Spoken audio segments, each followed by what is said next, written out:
반갑습니다. 우리 부처님 오신 날 간등 기도를 올리고 있죠? 네. 간등 기도 올리는 것이 이제 복을 좀 많이 받겠다, 이런 기원이 좀 들어있죠? 복 받기 싫은데 기도하세요? 또 건강하고도 싶고, 또 복도 많이 받았으면 좋겠고, 이런 영혼이 들어있고, 누가 써도 부족함이 없는 복덕을 가지고 있는 사람이 있을까요? 통장에 잔고 많이 있어요? 없어요? 계좌로 들어오고, 계좌로 들어오면 뭐예요? 바로 계좌로 빠져나가기가 바쁘죠? 뭐 공과금도 빠져나가고, 뭐 또 보험료 빠져나가고, 다 빠져나가요. 들어오는 것보다 나가는 게 막 빠른 경우도 있고, 또 뭐 특별한 사람들은 나가는 것보다 들어오는 게 더 많은 사람도 있겠죠. 근데 복을 써도 부족함이 없는 사람, 이런 사람은 몇 명이나 될까요? 많지는 않겠죠. 정산종사님께서 무본편 11장에서 물에 근원이 있고 나무에 뿌리가 있어야 그 물과 나무가 마르지 않듯이 현재의 복락을 누리는 것보다 그 용성의 복덕의 종자가 박혀 있어야 그 복락이 유효하나니 자기 마음에 어떠한 싹이 트고 있는가 늘 살피고 좋은 싹을 기르기에 힘쓰라, 이렇게 하시고, 복덕의 종자, 복덕의 싹은 곧 신심과 공심과 자비심이니라, 이렇게 무본편 11장에서 말씀을 해 주셨습니다. 이 세상에서 가장 복덕이 많은 분은 누굴까요? 가장 복을 많이 지으신 분, 가장 복을 많이 지으신 분이 부처님이시겠죠? 부처님. 이게 복이 어떻게 해야 복이 된다는 걸 알고, 또 죄는 짓지 않고 복만 지을 수 있는 분, 이런 분들이 다 깨달으신 부처님들. 그래서 부처님들은 복을 그렇게 많이 지었는데도 불구하고 오히려 복 짓는 것을 게을리하지 않기 때문에 우리가 부처님이라 하고 또 존경을 하는 거예요. 우리는 작은 거 조금 손에 쥐어주면 그거에 만족해가지고 다 된 것처럼 그렇게 살아가거든요. 그러다가 손 펴면 금방 그거 없어져요. 그리고 또 그것도 찾아서 헤매고 싸우고 이렇게 하는데, 부처님께서는 그렇게 많은 복을 지었음에도 불구하고 또 복 짓기를 게을리하지 않는다. 대종사님께서도 대각을 하셨는지 묻는 어떤 사람에게 내가 알고 죄를 짓지 않으려고 공을 들인 지는 오래됐다. 내가 대각을 했다 안 했다 이렇게 말씀하지 않으시고, 내가 알고는 죄를 짓지 않으려고 한 지가 오래됐다. 그러면 이제는 죄는 짓지 않고 복만 지은 지가 오래된 것이고, 그래서 이제 복이 뭔고 죄가 뭔지 인과의 이치를 확실히 깨달으신 부처님이고, 우리도 이 인과의 이치, 불생불滅의 진리에 대해서 확실히 알기 때문에 지금은 복을 짓는 일이 쉽고 죄를 짓는 일은 더 무섭죠. 그렇기 때문에 죄를 짓는 일은 더 줄어들고 복 짓는 일은 더 많아져서 우리도 장차 복락이 유효해서 그 복이 어디로부터 오는지를 잘 알고 복을 짓기에 노력하는 그런 삶이 될 거라, 이런 생각이 듭니다. 부처님과 같은 복덕을 기르기 위해서는 우리가 어떻게 해야 될까? 그에 대해서 오늘은 함께 공부하겠습니다. 첫째는 좋은 성품을 길들여야 합니다. 좋은 성품을 길들이는 데 힘써야 하는데, 좋은 성품이 곧 복전이에요. 좋은 마음만 가지고 있으면 그게 복이 되나? 착하기만 하면 복이 되냐? 이렇게 얘기할 수도 있지만, 늘 다른 사람을 위해 마음을 쓰고 웃음을 잃지 않는 사람, 그 사람의 웃음의 크기만큼 우리가 그 기쁨이 되는 거고, 그 사람의 웃음을 보는 사이에 우리는 그만큼 행복해지고, 그 사람은 웃음을 통해서 그 사람에게 행복을 주는 것이기 때문에 복덕이 되는 겁니다. 옛날부터 사람들은 신언섭한 그렇게 했어요. 신언섭한. 그 중에서 이제 신 그랬어요. 좋은 몸이라 하고 좋은 얼굴, 잘생긴 얼굴을 얘기하는 게 아니에요. 좋은 얼굴이라고 그러는데, 좋은 얼굴은 찡그리지 않고 늘 밝게 웃는 얼굴, 이런 거. 얼굴이 잘생겼다, 못생겼다 하는 것은 비교할 수가 있어요. 우리가 이제 잘생겼다고 정의해 놓은 게 있기 때문에 잘생겼다, 못생겼다 하는 것은 비교가 돼. 저는 잘생겼어요, 못생겼어요? 예. 여러분들이 기준이 참, 예, 양호합니다. 잘생겼다, 못생겼다 하는 것은 기준이 있어요. 그런데 이제 좋은 얼굴, 안 좋은 얼굴. 이거는 우리가 만들어 가는 거예요. 그러니까 아무리 이 생김새는 좀 못났다 하더라도 그 사람을 보면서 야, 저 사람은 참 행복해 보인다. 저 사람은 참 선해 보인다. 이런 사람은 좋은 얼굴을 가지고 있는 거예요. 그런 사람이 그게 선한 얼굴, 좋은 얼굴, 행복한 얼굴을 가지고 있는 사람으로서 죄를 짓는 사람은 드물겠죠. 그 마음에 이미 좋은 성품을 가지고 있기 때문에. 인상학이라는 학문이 있는데 그 인상학에서 말하기를 타고난 얼굴은 20%에서 30%. 자기가 부모님에게 물려받아갖고 타고난 얼굴은 한 20%에서 30% 정도 된다고. 그리고 한 70에서 80%는 후천적 환경이나 노력으로 만들어진다. 그 후천적 환경이나 노력이 요즘 흔히 얘기하는 성형수술은 아니고, 성형수술을 통해서 얼굴이 좋아지는 게 아니고요. 자기가 좋은 마음씨를 쓰고 착한 마음씨를 쓰면 그 얼굴이 좋은 얼굴로 바뀌어요. 또 좋은 사람들을 만나고 행복한 삶을 살면 그 사람도 얼굴이 좋게 바뀌어요. 아무리 잘생긴 사람이라 하더라도 늘 집에서 싸우고 괴로운 일이 있고 고민이 있는 사람은 얼굴에 주름이 많아지고 찡그린 얼굴. 누가 보더라도 저 사람은 뭐 고민이 있는가 보다. 그럼 그 사람을 보면 안타까운 마음이 들지 좋은 마음이 안 들어요. 그런데 어떤 사람을 보면 별로 생긴 거는 그렇게 잘생긴 것 같지는 않은데 가까이 가고 싶고 또 나하고 친구했으면 좋겠고 그 사람이 행복한 웃음이 좋고 이런 사람들이 있어요.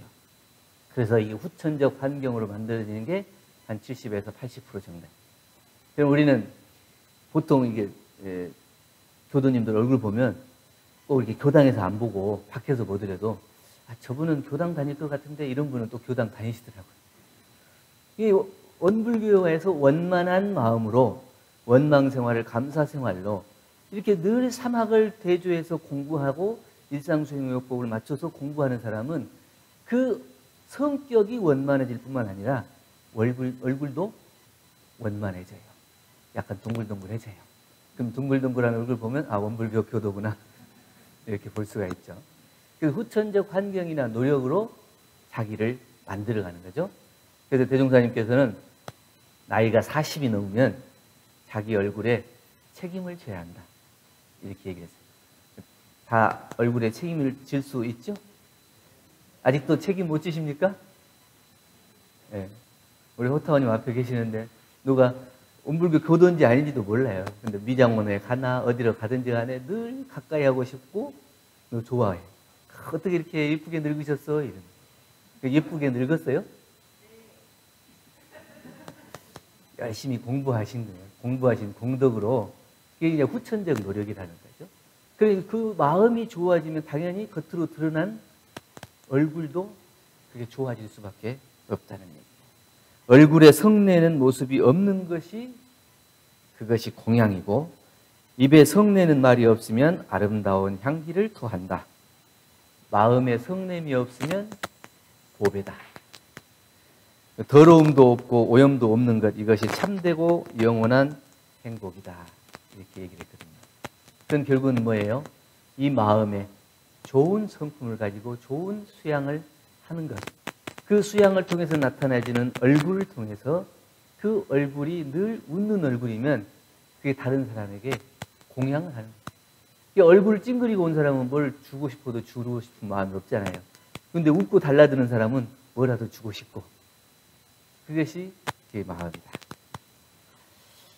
옛날 사람들은 외모가 좋아야지 인물이 좋다 이렇게 얘기를 했는데 우리 도가에서는 마음 바닥에 복덕의 종자가 싹이 트고 있느냐 이거를 놓고 그 인물이 좋은 인물이냐 이렇게 평가를 한다는 거죠. 내 마음속에 복덕의 종자가 싹트고 있는가? 그리고 학벌이나 간판이 좋은 사람을 인물이 좋다 이렇게 얘기를 하는데 내가 도를 이루기 위해서 얼마나 진취적인 노력을 하는가? 이 수양에 대해서 얼마나 정진을 하는가?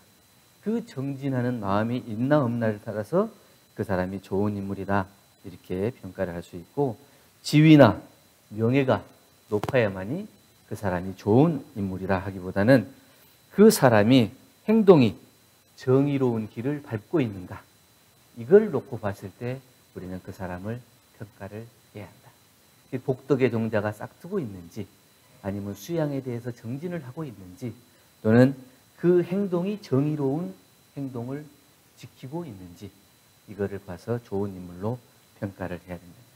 겉으로 가지고 있는 재산이나 학벌이나 명예나 이런 것은 곧 사라지는 거예요. 그것을 우리가 좋은 걸로 보는 게 아니에요. 관상학에서 보면은 관상, 불여, 심상 이렇게 얘기했거든요. 이 관상이라고 하는 것은 불여, 심상이다. 이 안에 어떤 마음을 가지고 있는 거냐 하는 것보다 나을 수는 없다. 어떤 사람이 어려서 부모님을 잃고 그 관상이 아주 안 좋아서 어떤 관상가가 보고 이 사람은 평생 얻어먹을 사람이다 이렇게 얘기를 했는데 한 10년 뒤에 그 사람을 만났는데 다시 그 사람 보고 이 사람은 재상이 될 관상이다 이렇게 얘기를 했대요. 근데 전에는 왜 나보고 얻어먹을 상이라더니 지금은 재상이 될 상이라고 그러냐. 이 전에는 얼굴을 보잖아요. 어려서 부모님을 잃고 얼마나 뭔 기대가 있고 희망이 있겠어요. 그러니까 얼굴이 늘 이렇게 죽는 상이죠. 그러니까 그런 상을 가지고는 평생 살아봐야 얻어먹지 못한다. 근데 어떤 일이 있었는지 모르는데 오늘 내가 당신을 다시 보니까 그 얼굴이 피었다. 살아있어. 근데 이 사람이 다른 사람이 흘린 물건을 주워줘. 주워서 그 주인을 찾아줘. 그 선한 마음을 통해서 자기 스스로가 내가 좋은 사람이구나. 착한 사람이구나. 그런 마음이 들기 때문에 얼굴에 내가 이렇게 죽을 쓰고 이런 상을 가지고만 살 게 아니라 내가 뭐라도 해봐야지 이런 마음이 들고 그 마음을 통해서 얼굴도 좋게 변하게 된다. 그래서 관상이 불여심상이다 이런 얘기를 하거든요. 그래서 얼굴이 좋지 못하고 관상이 좋지 못한 사람은 옛날에 억지로라도 신용을 하면 그 얼굴이 바꿔지기도 한다 이렇게 얘기하더라고요. 청나라의 문신이고 또 유명한 학자인 용촌 이광지라는 분이 계시고 이분이 쓴 용촌집이라는 그 책에 보면 그런 얘기가 나옵니다. 자기 6번째 숙부가 사람이 괜찮은데 안 좋은 습관이 있어요. 다른 사람의 일이 좀 안 좋은 일, 안 좋은 일을 당했다고 얘기를 들으면 괜히 뭐냐면 우리말로 말하자면 쌤통이다 뭐 이런다든지 괜히 그 사람을 이렇게 재밌어해. 그 사람이 안 좋은 일을 보고 기쁜 마음을 내는 거예요. 그러니까 이 이광지라는 분이 어렸을 때 아주 유명한 학자인데 이분은 어렸을 때부터 지혜가 남달랐나 봐. 자기 6번째 숙부를 보면서 아니 숙부님 왜 다른 사람이 힘들고 어렵고 처량한 환경에 처하면 이게 안 좋은 마음을 내야지 그렇게 기쁜 마음을 내십니까? 이건 잘못된 거 아닙니까? 그러니까 그 조카가 어린 조카가 한 얘기라도 그게 말이 일리가 있어요. 그래서 이 6번째 숙부가 처음에는 그게 잘 안 되는데 점차적으로 억지로라도 얼굴을 그렇게 웃는 얼굴 안 하고 점점 걱정스러운 얼굴 하면서 다른 사람이 안 좋은 일을 당하면 근심하는 태도를 보이더니 나중에 노년에는 다른 가족들 중에서 제일 잘 사는 사람이 되고 제일 마음이 넉넉한 사람이 되어 있더라. 이건 뭐냐? 억지로라도 그 마음을 내려고 했던 것 때문에 그것이 점차적으로 습관이 돼서 나중에는 자기의 마음이 그대로 좋은 성품으로까지 바뀌어서 그렇게 된 것이 아니냐. 그래서 우리가 관상을 바꾸려고 하고 좋은 습관을 길들이고 좋은 성품을 가지려고 하는 사람은 이렇게 노력을 해야 된다. 좋은 성품을 기르면 기운이 차분해지고 또 생각이 가라앉고 마음이 안정돼서 업장도 소멸시킬 수 있는 그런 마음의 힘이 생긴다는 거죠. 그래서 첫째, 좋은 성품을 길들여야 우리가 복덕을 기를 수 있다. 둘째, 좋은 이웃을 만들기에 힘써야 된다. 예전에 비린구멍이라고 그러대요. 비린구멍. 잘 안 들어보셨을 거예요. 요즘 분들도. 요새는 뭐 담장도 그렇게 많이 없고 서로 이웃 간에 잘 몰라요. 예전에는 이웃집에 숟가락이 몇 건지 젓가락이 몇 개인지도 알고 그랬잖아요. 그건 뭐냐면 늘 이웃에 가서 같이 밥도 먹고 또 어려서부터 늘 자라는 식구들 또 친척들을 다 관계를 알기 때문에 그게 다 알죠. 근데 지금은 아파트 옆집에도 누가 사는지 친척이 누군지 잘 모르고 사는 경우가 많기 때문에 예전에 이제 비린구멍이라 그래서 그 담장 서로 이렇게 경계짓는 담장에 기와가 암기와 수기와를 이렇게 딱 포개 놓으면 구멍이 생겨요. 그 구멍으로 늘 왔다 갔다 하는 게 아니고 자기 집에 어떤 잔치가 있거나 행사가 있거나 그래서 이제 특별한 음식을 만들면 불러요. 그래가지고 그 음식을 나눠 먹는 거죠. 그것이 이제 이웃이라는 거예요. 그렇게 서로 좋은 마음이 연해지고 또 이게 서로 좋은 것이 생기면 나눌 수 있는 그런 마음이 있어야 이웃이지 그냥 옆에 산다고만 해서 이웃은 아니에요. 그냥 옆에 집 사는 사람일 뿐이지 이웃이라고 하기 힘들어요. 이웃이라고 하는 것은 서로 오고 가는 정이 있어요. 그래서 중종때 학자인 김정국이라는 분도 유명한 말을 남겼는데 천금이 있으면 밭을 사고 만금이 있으면 좋은 이웃을 만든다. 이렇게 얘기를 했어요. 결국에는 좋은 이웃을 만드는 것은 천금으로 밭을 사는 것보다 더 좋은 일이다. 내 가까이에 좋은 이웃이 있다는 것은 그만큼 내 삶이 풍요롭고 윤택해지는 꼭 물건으로 내가 가질 수 있는 것은 아니지만 마음으로 서로 나눌 수 있는 이웃이 있다는 것은 그만큼 내 삶이 윤택해진다는 거죠. 경산상사님께서도 우리 사람들의 마음속에는 모두 다 덕스러운 자비가 갖추어져 있다. 그런데 이 덕스러운 자비가 갖추어져 있는데 늘 상대를 따라서 경쟁하고 다투면서 이 덕스러운 마음, 자비의 마음이 사라지는 거예요. 그 가깝고 좋은 인연이 늘 싸우고 그렇게 살 필요가 없잖아요. 서로 정을 나누고 서로 공부하고 격려하고 칭찬하면서 좋은 이웃으로 살면 되는데 꼭 그 사람하고 경쟁하고 내가 저 사람을 이겨야지. 저 사람보다 못하면 안 되지. 이렇게 살아가면 내 마음 안에 있는 자비의 마음까지도 혼탁해질 수가 있다. 메말라갈 수가 있다. 이렇게 얘기해 주셨습니다. 정산중사님께서 한우란 한이치 보면은 어떻게 누구를 좋게 해줄고 늘 이렇게 생각하는 것이 심덕이다. 마음으로 덕을 쌓는 거다. 또 어느 방면으로든지 남을 유익 주는 행동, 이게 행덕이다. 그리고 앞길을 열어주고 인격을 두둔해주는 말이 언덕이다. 그래서 심덕, 행덕, 언덕 이 세 가지를 잘 갖추라고 했거든요. 공자님께서도 익자 사무, 손자 사무 이렇게 얘기했는데 혹시 친구들 중에서 이런 분들이 있는가 한번 잘 보시고 정직한 사람, 그리고 성실한 사람, 아는 것이 많은 사람 이런 사람은 나에게 도움이 되는 사람이다. 그래서 이런 사람하고 친하면 내게 도움이 된다. 이렇게 하고 편벽한 사람, 또 굽실거리기를 잘하는 사람, 빈말을 잘하는 사람 이런 사람은 내가 가까이 두면 손해가 되는 친구다. 이렇게. 어떤 친구를 사귈 것인가? 그 친구를 사귀어보면 그 친구의 성향이나 또 말과 행동 이런 것들을 보면 어떤 사람인지 알 수 있죠. 근데 내가 좋은 친구를 두자고 하는 것은 내가 그만큼 복덕을 기르는 공부가 돼요. 좋은 이웃이라는 것은 좋은 도반이라는 말이 되거든요. 우리도 이제 공부하다 보면 같이 공부하는 이 교무들이 있잖아요.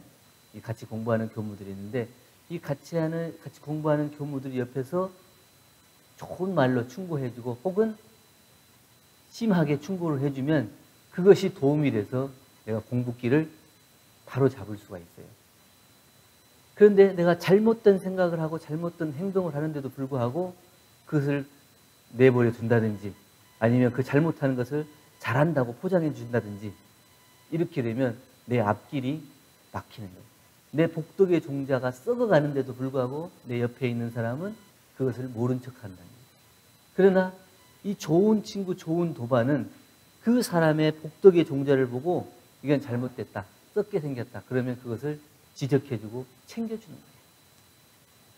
왜 좋은 이웃이 좋은 도반이고 복덕의 종자예요? 일요일마다 이렇게 설교 시간에 제가 말씀을 드리지만, 제가 말씀을 드려서 이 귀에 탁 넣는 것보다는 옆에 같이 공부하는 도반들이 누가 어땠다더라 이렇게 얘기하면 그것이 훨씬 더 귀에 박히죠. 안 그래요? 오늘 직접 이렇게 설교 시간에 설교를 들어가지고 내가 이렇게 머릿속에 이렇게 딱 새기는 것도 새기는 거지만, 나중에 오늘 못 갔는데 교무님이 이런 말씀 하시더라 이렇게 해서 들으면 그게 또 마음에 또 새겨지고, 그거는 뭐냐면 그만큼 좋은 도반은 내 영생을 통해서 함께 가는 이 복덕의 종자가 되기 때문에 그래요. 그래서 좋은 이웃과 좋은 도반을 잘 사귀는 것이 이 복덕의 종자가 되는 거예요. 잘못된 이웃을 사귀고 잘못된 도반을 만나면 그 사람이 자꾸 엉뚱한 대로 죄를 짓는 곳으로 가게 되는 거죠. 대산종사님 법문 3집에서 나의 허물 고치는 데 여유를 두지 말고 엄하게 하고 남의 허물을 보는 데에는 여유를 두고 후하게 하라. 선도와 복덕의 기운이 항상 나에게 따른다. 나의 잘못, 내가 좀 잘못하는 것, 이것은 좀 엄하게, 이러면 안 되지. 이렇게 각심을 하고 공부를 해야 되고, 다른 사람이 혹 잘못하면 약간 마음을 후하게 해서 그럴 수도 있어. 다음에는 괜찮아지겠지. 이렇게 마음을 써야 한다. 그래야 복덕의 종자가 점점 자란다. 그러니까 보는 것마다 지적하고 잘못했다 그러고 이게 내가 가르쳐줘야지, 안 가르쳐주면 안 된다 이렇게 생각하면 그 사람이 가까이 가고 싶지가 않아집니다. 그러면 나와 가까이 하고 싶지 않으면 서로 인연이 끊어지는 거고 그 복덕의 종자가 끊어지는 겁니다. 그렇기 때문에 내 공부는 철저히 하고 다른 사람의 공부는 내가 여유 있게 봐줄 수 있는 그런 마음을 길들입니다. 셋째는 많이 보시하는데 힘써야 복덕을 기르는 공부가 된다. 대종사님께서 복이 클수록 지닐 사람이 지녀야 오래 간다. 만일 지니지 못할 사람이 가지고 보면 그것을 엎질러 버리든지 또는 그로 인하여서 재앙을 불러들이게 된다. 이런 말씀을 해주셨습니다. 여러분들 복덕을 내려주면 받을 수 있는 그릇이 얼마나 돼요? 커요? 작아요? 주면 주는 대로 다 받을 수 있어요? 아니면 못 받아요? 다 받아요? 누가 복덕을 주는지도 모르고 살아가죠? 누가 복덕을 주는지도 모르고 살아가요. 내가 그릇이 얼마인지도 모르고. 그래서 내가 점검해 봐야 돼요. 내가 어떠한 그릇을 만들어 놨는가. 그래서 다른 사람이 나에게 복덕을 준다든지 진리가 나에게 복덕을 줄 때 그것을 다 받을 수 있는 그릇이 되냐 안 되냐. 작게 돼 있으면 그냥 엎질러 버리든지 그걸 넘치고, 혹은 이게 내가 가지지 못할 걸 가지고 있으면 그걸로 인해서 오히려 재앙이 온다는 거예요.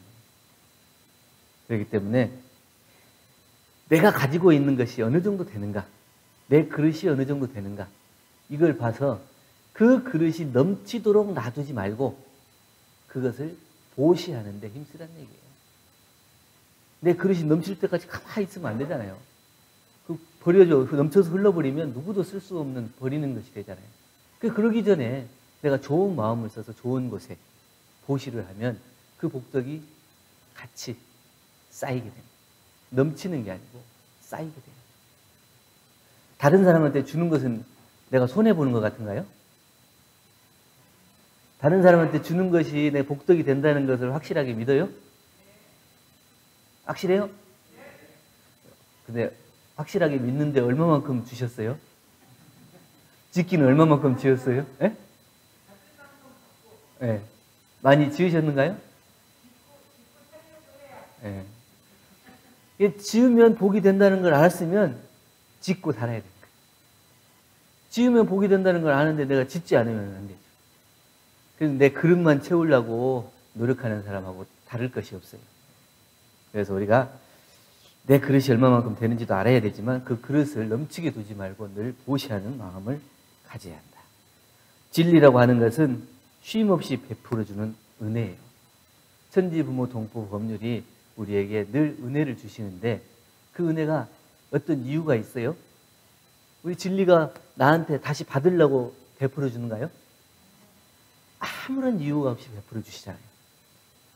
우리도 그 사은의 진리를 믿고 실천하는 사람들이니까 사은에 대한 보은의 도리로서 어떠한 욕심도 없이 나중에 저 사람이 주는지 안 주는지 그런 거에 신경 쓰지 말고 짓기에 노력해. 그게 복덕의 종자가 된다. 어떤 그 스튜어디스가 비행기를 타고 이렇게 다니잖아요. 전 세계를 이렇게 다니는데 하루는 어떤 할머니가 화장실에 가가지고 틀니를 했는데 틀니를 잃어버렸어요. 틀니를 빼고 이렇게 양치를 하고 잘 모르고 그냥 틀니를 휴지통에 버린 거예요. 그래가지고 이걸 어쩔지 몰라갖고 막 난처한 입장에 있어가지고 그렇게 안타까운 얼굴을 하고 있는데 이 스튜어디스가 뭐 때문에 그러냐. 그래서 이 사정을 듣고 화장실을 여기저기 다 뒤져가지고 결국은 그 틀니를 찾아줬대요. 그거 이제 나중에 내릴 때 그 이제 스튜어디스 이름을 물어보고 그 할머니가 수첩 뒤에다가 적어 놓은 거예요. 나중에 자기 손자가 결혼을 한다고 이제 그 할머니니까 할머니한테 인사를 먼저 시킨다고 온다고 그랬대요. 근데 이름을 들어보니까 옛날에 자기가 수첩에다 이름을 적어 놓은 사람 이름. 혹시 그런 사람, 스튜어디스고 이름도 똑같으니까 같을 확률이 높다. 관심을 가지고 하는데 나중에 그 인사한다고 와서 보니까 그 아가씨예요.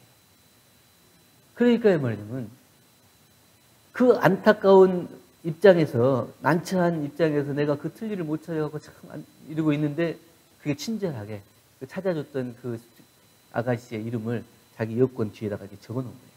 내가 혹시 나중에 꼭 여행을 다닐 때 비행기를 또 타서 만나면 그 고마운 마음을 전하고 싶다 이랬는데 결국은 어떻게 돼요? 자기 손자 며느리로 오게 되는 거예요. 그럼 자기가 그 집에 손자 며느리로 들어가려고 그렇게 착한 일을 했겠어요? 친절을 베풀었겠어요? 그건 서로 인연이 되는 거예요. 좋은 마음을 쓰고 좋은 보시하고 좋은 친절을 베푸는 이 마음이 결국 자기 스스로의 복이 되는 거거든요. 확실하게 지으면 받는다는 것이 알겠죠? 전에 이제 그 현대 정주영 회장도 마찬가지요. 어느 때 이제 그 한창 젊었을 때 어렵게 살 때에 그 비가 오고 뭐 이렇게 그런데 길을 가다가 차가 한 대가 고장 나가지고 있어요. 그래서 보니까 그 미국 여자가 이 차가 고장 나가지고 난처한 입장에 처해가지고 누가 지나가는 사람이 한 사람도 도와주는 사람도 없고 이러고 있어요. 그래서 이 정주영 회장이 가가지고 무슨 일이냐, 차가 고장 나가지고 누가 도와주는 사람도 없고 이렇게 있다. 그러니까 가서 차를 고쳐준 적이 있대요. 나중에 며칠 지나서 미군 미 8군의 사령관이 찾아와요. 미 8군 사령관의 부인이었던 거예요. 이 사람은 그때 어려운 환경의 입장에 있었는데 당신이 도와줘가지고 그 어려움을 면했는데 내가 그 마음이 고마워서 당신에게 뭐라도 도움을 주고 싶은데 어떻게 도움을 주면 좋겠냐. 이렇게. 아마 이제 정주영 회장도 머리가 있었던 것 같아요. 그래서 다른 걸 필요 말고 당신이 해줄 수 있는 걸로 해주세요. 미필군에서 이제 트럭 같은 걸 이제 차를 많이 쓰고 이제 폐차할 때쯤 되면 차를 이렇게 다른 데로 넘기는데 그거를 다 저를 주세요. 그러니까 그 폐차된 차를 받아가지고 이걸 수리하면 좋은 차로 이렇게 팔 수도 있고 그러니까 이제 그게 현대 자동차가 아마 모태가 된 거예요. 그러니까 그때 누구나 다 그냥 지나칠 수 있는데 불구하고 거기서 좋은 마음을 베풀고 거기서 친절을 베푼 그 마음이 그 대기업 회장을 만들 수 있는 기초가 됩니다. 그래서 우리가 어떤 마음으로 복을 짓고 또 보시하는 마음을 가져야 될 것이냐. 대종사님께서 사람이 평생에 비록 많은 천국을 벌어 놓았다 하더라도 죽을 때에는 하나도 가져가지 못한다. 하나도 가져가지 못하는 것을 어찌 영원한 내 것이라 하리요. 그래, 그냥 공부할 때 이 본문을 자주 생각하고 욕심이 날 때마다 이 본문을 새겨요. 내가 다 가져가지도 못하는데 이걸 욕심을 내서 뭐하냐? 이거 누굴 위해서 내가 이거 욕심을 부리고 있는 거냐? 영원한 나의 소유는 남을 위해서 노력과 보시를 많이 하되 상해 주함이 없는 보시로서 무르의 복덕을 쌓는 것만 갖지 못하다. 복은 웅덩이하고 같아요. 웅덩이에 고여있는 물처럼 이거 금방 써버리면 없어지는 거예요. 부처님의 복덕은 샘물과 같아서 써도 계속 나와요. 거기를 채울 수가 있어요. 우리가 이제 부처님 오신 날 맞아서 관등 기도를 하는데 복을 빌어야겠어요? 복덕을 빌어야겠어요? 복덕을 빌어야 돼요. 복덕을 비는 것은 부처님께 또 대종사님께 진리전에 내가 의지해서 비는 마음이 아니고 내가 그렇게 살겠습니다 다짐하는 마음으로 기도를 해야 돼요. 그래서 좋은 성품을 길들이겠습니다. 좋은 이웃과 좋은 도반으로 함께 공부하겠습니다. 그리고 어떤 곳에 많은 보시, 공덕을 짓겠습니다. 이렇게 할 수 있도록 공부하겠습니다 하는 마음으로 기도를 하셔야 이 부처님 오신 날에 연등을 밝히는 의미가 있고 또 그 의미에 따라서 내가 복덕을 기를 수 있게 된다는 거죠. 그래서 오늘은 복덕을 기르는 공부에 대해서 함께 공부했습니다. 우리 모두가 신심과 공심과 공부심, 자비심, 진리를 받들고 세상을 위할 때 비로소 우리 육근 작용이 복덕을 짓게 되고 덕으로 화하게 된다 하는 것을 다시 한번 새기고 함께 공부하는 시간이 되기를 염원드립니다. 감사합니다.